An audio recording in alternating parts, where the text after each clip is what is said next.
sen konuş, sana ne demek? İnan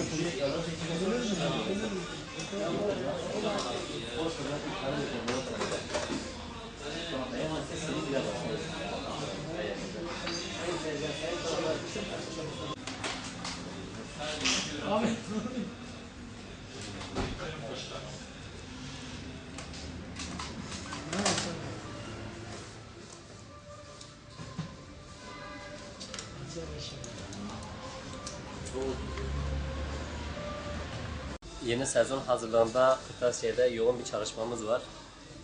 Tüm markaları ve tüm ürünleri bulundurmaya çalışıyoruz. Heyecanlı bir kırtasiye sezonumuz vardır. İnşallah bütün topluma da hayırlı bir şekilde hizmet vermeyi düşünüyoruz. Bütün öğrencilere 2013 yılında başarılar dileriz.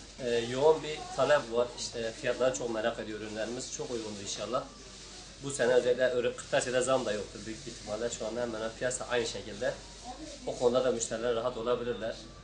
Satış var mı peki şu anda? Satış şu anda biraz çantalara rağbet var. Hı hı. Böyle kayıtlar için A4 kağıdı yanında tercih ediliyor. O şekilde.